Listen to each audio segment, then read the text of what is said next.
Hello, welcome back to Lady Love Said Reads. My name is Jessica, and today I'm going to be going over May 2025 new releases.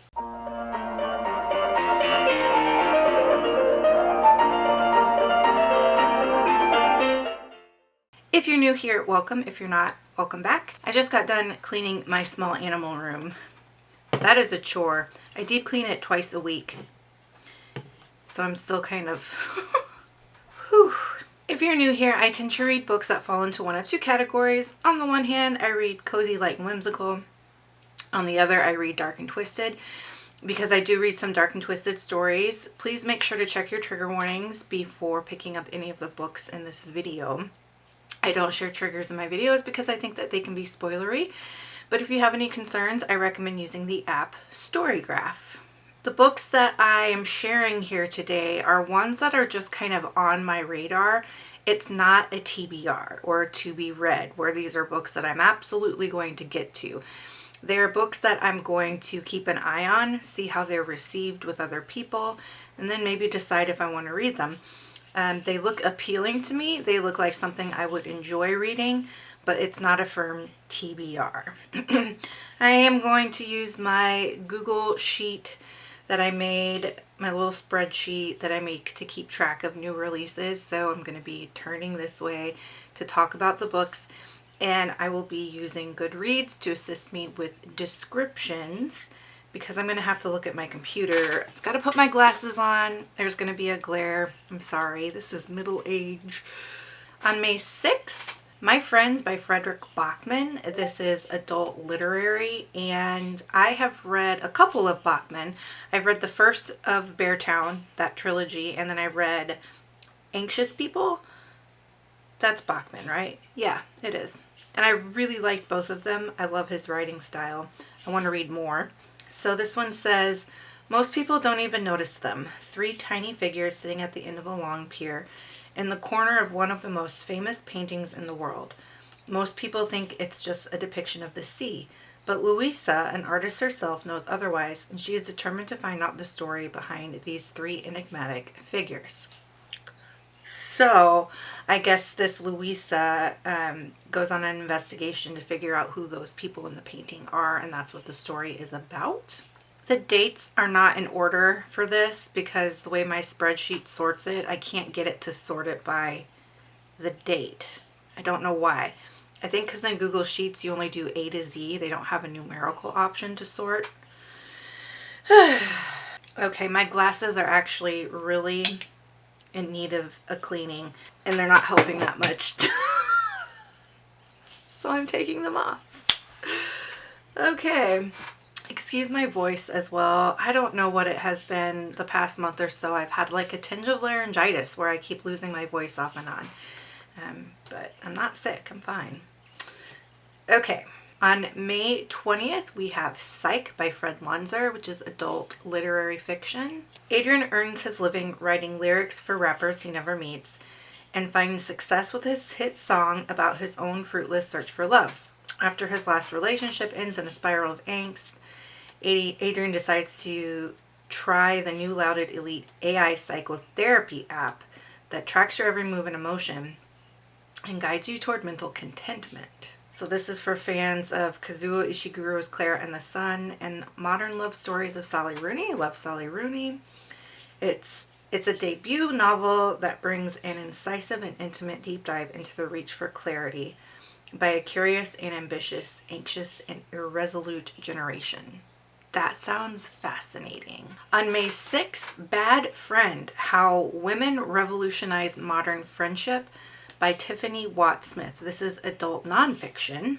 Our culture today is inundated with narratives about the strength of female friendship, whether through images of girl power, BFFs, work wives, etc. Yet cultural historian Tiffany Watt-Smith has always found her own life much messier. She has had dramatic friend breakups, friendships that felt like too much or not enough, friendships that drifted into silence, and friendships built on convenience rather than a meeting of the minds. So, sounds like it's exploring friendship, probably very American and Western culture centered, just based on that description. But it sounds really interesting. And I read a book last year called How to Make Friends or something like that I really liked and appreciated and thought was pretty good. And I think it could be a good like continuation of learning about friendship. Also on May 6th is All We Lost Is Everything by Sloan Harlow. This is an adult dark romance. It says a sexy dark romantic thriller with a shocking twist. River Santos is stuck in her job at the diner in her dead-end town. In her grief, her father died in a house fire just a few months ago. Her mother has been MIA for nearly a year, and the only people she can count on are the aunt she lives with and her best friend, Tawny. Things feel like they're turning around when Logan, the hot guy at the diner who's always ignored her, seems interested. I think my favorite subgenre of romance is dark romance. And that one, for some reason, I can't put my finger on it, but for some reason, it's really appealing to me. On May 13th, Maine Characters by Hannah Orenstein. This is an adult contemporary romance. It says it's a love letter to lake life and is the parent trap for adults. The story of two half-sisters who meet for the first time at their father's cabin in Maine. I was obsessed with The Parent Trap when I was a kid. I liked the original version with, what's her name? Haley. I don't remember. Haley something. I watched the original version so many times. Primarily because my grandma had it at her house.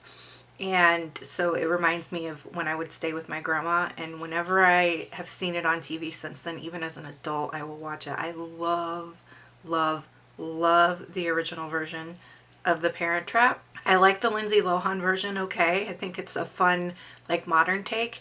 And then I think there was also a Mary-Kate and Ashley Olsen version that I saw a couple of times and felt kind of meh about.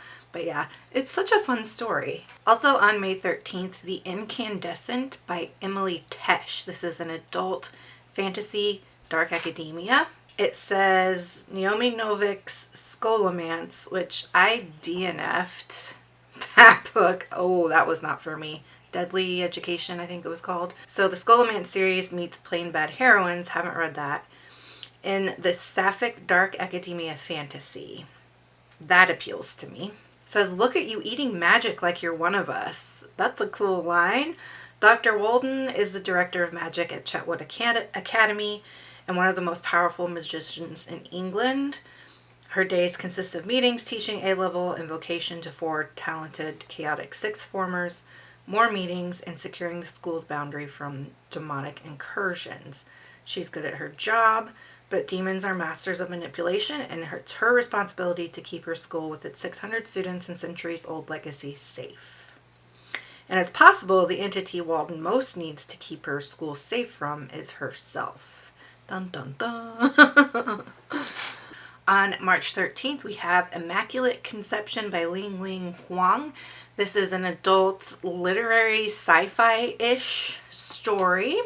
It says it's set in the fiercely competitive art world. I love books about art. Love it. I'm finding like anytime a book is about art, I just eat it up. I just love it.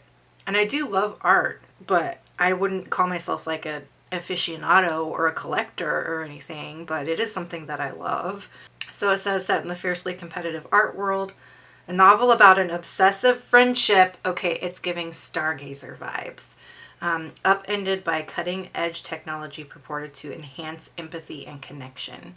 So like sci-fi Stargazer. Stargazer was one of my favorite books of last year by Petrou. I can't remember the first name. Is it Sarah or Emily?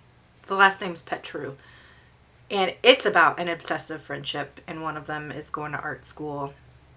Absolutely love that book, and this is giving me those vibes. So I would love to read this one, I think. Interjecting here for just one moment, I have a Discord that functions as a Patreon, if you will. My Patreon is just a tip jar. You don't have to give me money to participate in what is quote-unquote my Patreon. It's called The Lovestead. It is cottage farmhouse themed. If you are enjoying my content, make sure to like and subscribe. If you are really feeling at home here, please join my Patreon, free Patreon. I don't know what I should call it, but I think most people understand how these things function through the lens of a Patreon. So for now, I'm calling it free Patreon by joining the Discord, which is linked down below. On March 20th, We Live Here Now by Sarah Pinborough, which is an adult thriller. I read Insomnia, I think it was called, or something like that, by Sarah Pinborough a couple years ago, and I really liked it. Thought it had a really unique twist, and I liked her writing style and her character development. So this one looks like a haunted house story, perhaps. It says, after an accident that nearly kills her, Emily and her husband Freddie move from London to a beautiful Dartmoor country house called Larkin Lodge. The house is gorgeous, striking, and to Emily, something about it feels deeply wrong. Old boards creak at night, fires extinguish, and books fall from shelves. All of it stemming from a terrible presence she feels in the third floor room. Love a haunted house story. Looking forward to that one. On May 20th, we have The Night and the Moth by Rachel Gillig. This is an adult romantasy. It's book 1 in the Stonewater Kingdom series.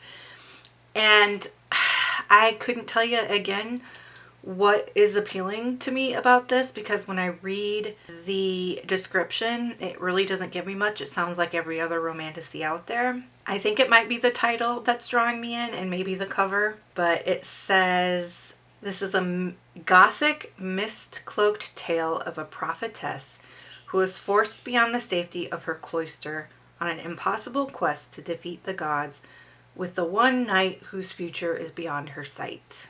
Like I said, sounds like every other romantasy I've heard of. I do love gothic stories. Maybe that's what got my attention. Either way, if it's on Kindle Unlimited, I will give it a try. Back to May 6th, we have The Names by Florence Knapp, which is adult literary fiction. Possibly historical fiction? Yes, historical fiction. So it says it's the extraordinary novel that asks, can a name change the course of a life? In the catastrophic storm, Cora sets off with her 9-year daughter, blah, blah, blah, blah, blah. So it says spanning 35 years, what follows are 3 alternative and alternating versions of Cora and her young son's lives, shaped by her choice of a name. That sounds fascinating to me. I am a huge proponent of the power of naming. And I mean, I could talk to you for a very long time about my feelings on naming and the power dynamics of naming. So this story really intrigues me. On May 27th, we have Disappoint Me by Nicola Denan. This is an adult literary fiction as well. It says, 30 years old with a lifetime of dysphoria and irritating exes rattling around in her head, Max is plagued by a deep dissatisfaction. Sounds like Woman versus the Void, unhinged women lit fic. Yes. Shouldn't these be the best years of her life? Why doesn't it feel that way? I'm sold. It's about depression. Gimme, gimme, gimme. On May 27th, Tell Them You Lied by Laura Leffler. I've never heard of this author before. The book says Anna had never met anyone like Willow, entering art school. That's what caught my eye. Entering art school with lofty ideas about art and her role in it, Anna was wholly unprepared for someone as mysterious, moody, and cool as Willow. Ah! Sounds like another obsessive friendship during art school. Vlog idea. On May 6th, The Missing Half by Ashley Flowers and Alex Kiester. Oh, what an unfortunate name. Oh, I'm sorry, Alex. Alex Kiester, and this is an adult thriller. It says 2 women haunted by their sister's unsolved disappearances band together in this captivating new mystery. I love missing person stories. That's what caught my eye about this one. So it says Nicole Monroe. Oh man, she goes by Nick. I grew up with someone named Nick Monroe. That's funny. So Nick Monroe is in a rut. I love Nick. He's a great guy. But this is a female Nick. Nicole Monroe is in a rut. At 24, she lives alone in a dinky apartment in her hometown of Mishawaka, I think it's Mishawaka, Indiana. That's another thing that got my attention. I've spent a lot of time in Indiana. I've got a lot of family in like the southern Indiana area. And I'm pretty sure it's Mishawaka, just based on my experience with family. She's just gotten a DWI, and she works at the same dead-end job she's been working since high school. Everyone has felt sorry for her for the last 7 years, since the day her older sister Casey vanished without a trace. I mean, that sounds like every missing person story, but it's the missing person plus Indiana that has my attention. I wonder if sometimes on the descriptions for things, they have to keep it fairly vague to avoid spoilers, you know?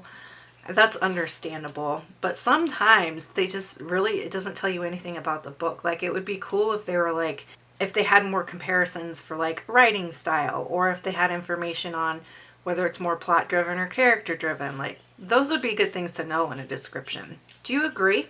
Let me know.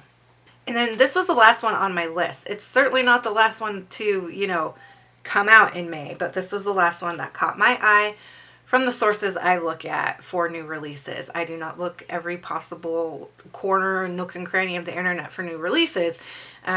So there's probably a lot I'm missing, a lot of books out there coming out that I would actually be interested in. So if you know of any that are coming out or being released in May that you think would fit my fancy, leave me your recommendations down below. But the last one I want to talk about today comes out May 27th. It's called The Stalker by Paula Bomer. It's this first couple of sentences that caught my eye. So it says, an untalented Mr. Ripley, a dumb American psycho, a young man combines boundless self-confidence with perpetual failure and ineptitude as he tries to manipulate his way into a better life, preying on women in New York City in the early 90s. Love anything set in the 90s. And this just sounds like it's mediocre white male story. And it's either going to really tick me off and I'm going to hate it, or I'm going to gobble it up, find it hilarious, and love it. It's going to go one of those two directions, I promise. All right, so those are the books on my radar being released in May 2025. What are some books that you're looking forward to in the month of May that are being released? That was a very clunky sentence, wasn't it? If you just want to let me know that you're here, go ahead and leave me. We had a lot of books about art in this one. So go ahead and leave me the art palette or paintbrush. And until next time, make sure that you continue to read good books, drink good coffee, take care of yourselves and each other. Bye!